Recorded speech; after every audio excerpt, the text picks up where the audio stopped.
Can I just start by asking you, is it really liberating to release something on your own? Because we know you love the rest of the Gossip Band. Oh, you know I do. I love them so much. Do you have more control this way? Is that a good thing? It wasn't about control ever. We never fought. We hardly ever got into, and even breaking up, I was just like, hey, Nathan, I think we should quit. And he was like, okay. It was just like that. It's like we didn't really get into things. We just didn't. We weren't that kind of band.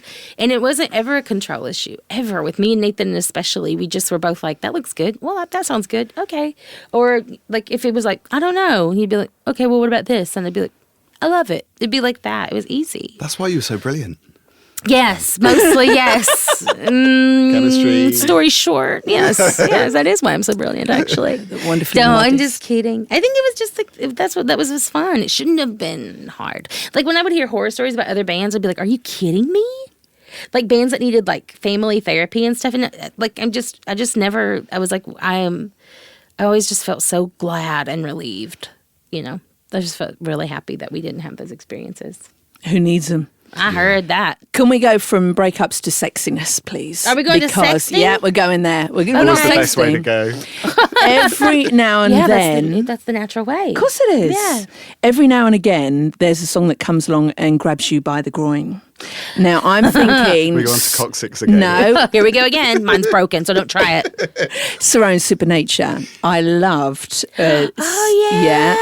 Cruel Intentions that you did. Oh, thank you. Now, Fire, my God, it should come with a clear blue. It's a sexy juggernaut of What's a a clear song. blue? Yeah. A pregnancy? Pregnancy test.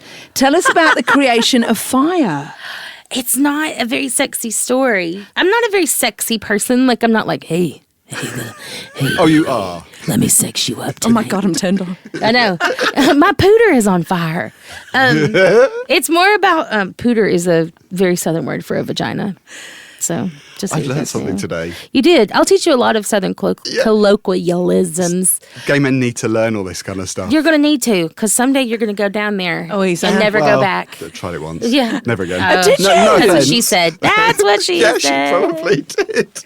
I tried it once, never again. What was I saying? Do I need to answer anything? Really? Do I really need to answer anything? Because, like, whatever. This is good. This is rapping. There is no story. That's what it is. Yeah. There is no story. It just came at the same time. It was like working with gossip similarly in that way that it was just like, oh, here's some music and you sing over it. And it was done. And we saw you perform it on Graham Norton. And do you know what I loved about that performance? The Cowboys. Amongst everything that you were brilliant. You came down amongst the crowd. And nobody ever does that. So it just proves you're just totally unique. Well, I came down the stairway. I can walk downstairs. Yeah. I can't believe they let me do it. Honestly. An entrance. Do you know how many times I've fallen downstairs? I'm not joking. You and I, we have a lot to talk about when I'm it comes with you to on being that. accident prone. Yeah, totally.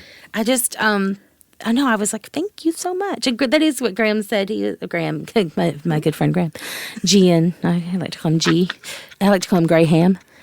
He said, he was like, the set's so beautiful. And I was like, I thought you did that. And I think he was like, I thought you did that. I was like, who did that?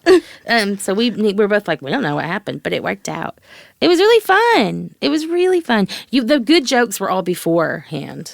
They were all the really good jokes weren't in there. Like, I got to have a microphone and talk to the crowd. No, why didn't they show that? They call that out. I don't think they meant for it to happen that way. But boy, howdy. Oh, teasing Zac Efron, it was amazing. It We was have so to see fun. that. I loved the F. Yeah. He was very sweet. Yeah. And he's hot.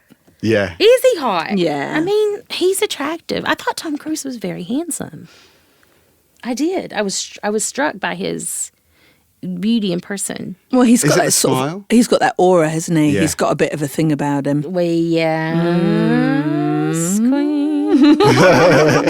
Talking about sexy guys, I didn't know you were in Nocturnal Animals. I was in Nocturnal Animals. Phil's seen it. He doesn't remember. Where feel was really it? I was embarrassed not. about that. I wasn't in it. I was only my voice was in it in the very beginning. Very, very, very, very, very beginning. The first voice you hear is mine.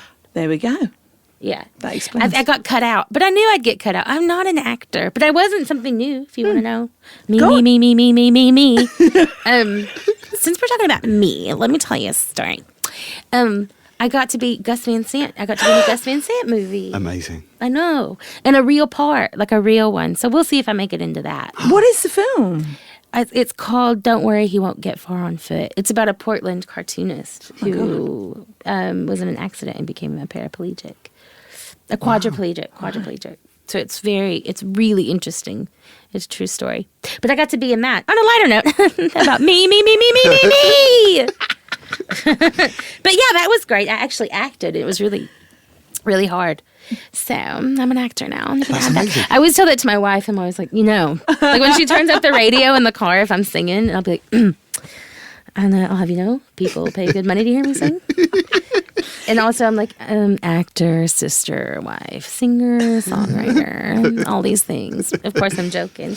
I'm living to see that. Did you get in trouble over Lover? Why? The lyrics. Oh, no, I didn't. That's the first song that I wrote. That's actually Kristen's favorite song. Isn't that funny? It was about traveling and being gone all the time and how you're never really sure of what's going on. I was really insecure. Wow, who isn't? Yeah. But especially, I think in the first year of marriage, you're just like, everything goes crazy. Like Everything how? kind of went crazy. Identity. It was like, who am I? What's going on?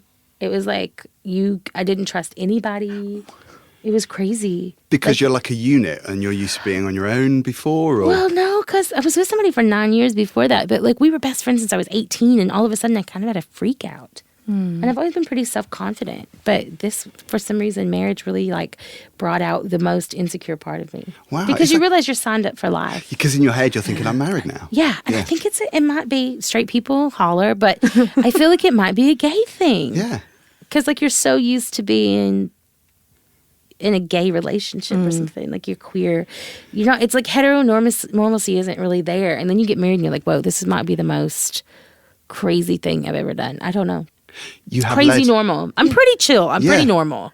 No, you're not. I swear to God. I'm so Don't normal. want you normal. If you want, I know. Well, I know. But if you came to my house, I'm so normal. It's weird. Yeah, it's true.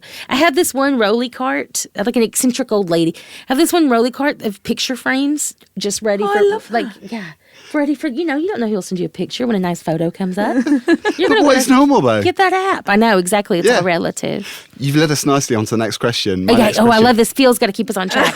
In and Out of Love. Oh, yes. On the album, on the new album. See, that's about marriage. I want to know, and it might be a tad personal. I love being What personal. is Ask Beth me Ditto everything. like falling in love, and what is Beth Ditto like coming out of love? Are you bitch crazy coming out of love? I think I'm a little cold coming out of love because I'm so open going into it. I'm also really insecure.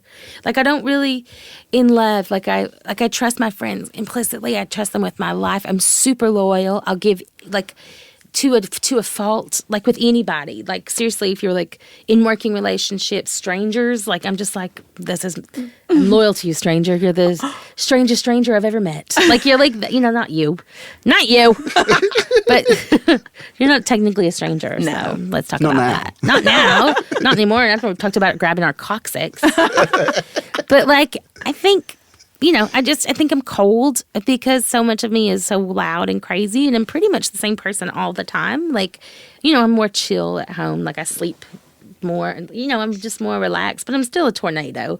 And, so I feel like that kind of, I feel like I'm like that going into it. I keep busy because I'm so unsettled and nervous about being emotional.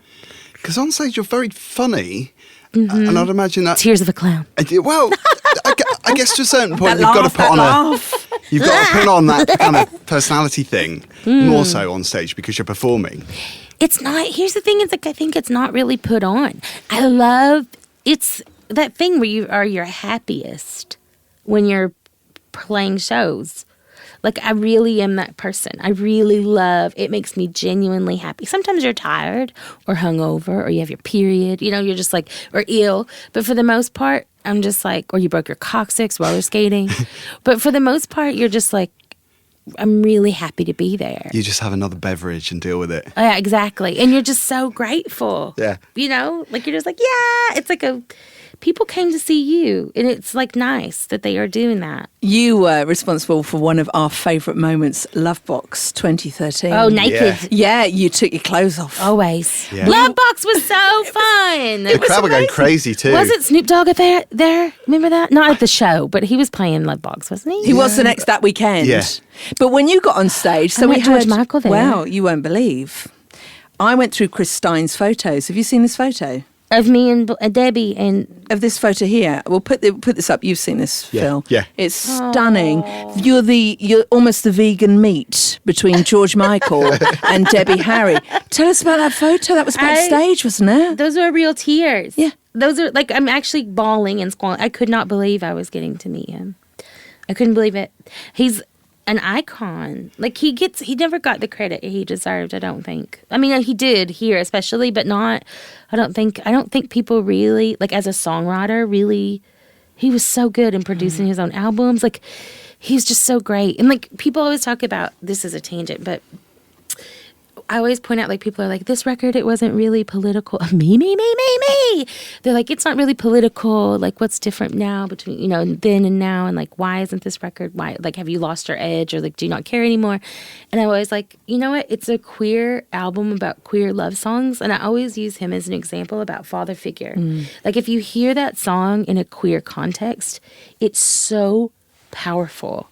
And I, like, listen to the lyrics and what it really means, and like how queer love songs, when you know someone is gay, it makes it so much more different, powerful, and political. It's just, it moves me so much, and I always want to be like, remember that the personal is political, and especially when we're still in a place of resistance right now. It's a very strong time to be in love and to be queer and just be naturally who you are. It's a really huge political statement to also.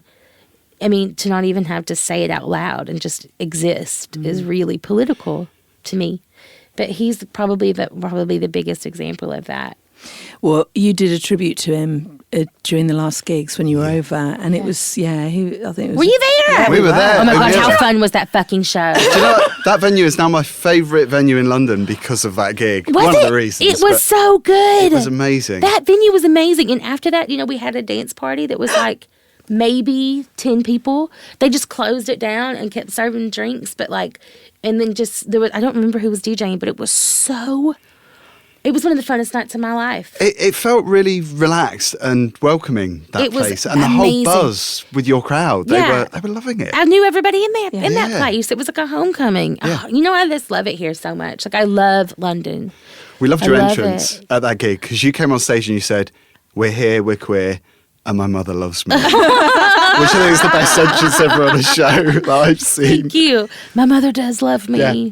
She You does. got Mama on your tattoo on your arm. I can I see. do. I love my mom too. Like, I got chills when I thought about my mom. Yeah. Well, I'm going to so lend you. cool. You haven't read From Cold to Diamonds, have you? No. Have you read it? No, not I yet. am started reading it. Excuse me, but my jaw has never been worked so hard reading this 'Cause you were book. chewing gum? No, because it's because my girlfriend, who's from Brisbane, keeps going, your jaw. I'm on chapter 5. I'm not going near a squirrel. But your I've heard about album, that. would you? I'm reading it I'm reading the book alongside listening to Fake Sugar, and it is a whole new world when you do the two next to each other. Thank you. Yeah. Oh, that's really sweet. Thank you. That's how I wanted people to feel. I wanted people to feel like with the record the way I felt about Arkansas, the good things, you know, like, have you ever seen Fried Green Tomatoes? Yeah, Movie? yes, long time Oh ago, my God, but it's yeah. so good. Rewatch it.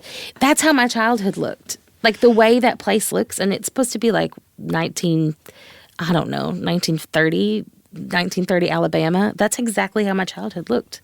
Like trains and iron bridges and dirty rivers, and like going down to, you know, breaking off a cane pole and going fishing, and just like really, really southern landscape. It's just so country and hard to explain, but I think I wish that people could see why like Fake Sugar, even the name of it, like people are like, why did you pick that? And I was always like, to me it's so southern, Fake Sugar. Like just saying it, and like that being from the South is a little bit of fake sugar.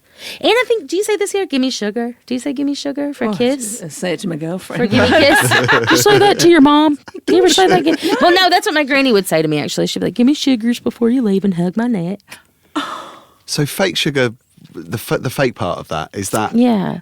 I don't know. I just think it's a cool punk word, too. Okay, Right. yeah. You know, like the fakes and the fakies and like all of those things. I like the word fake a lot.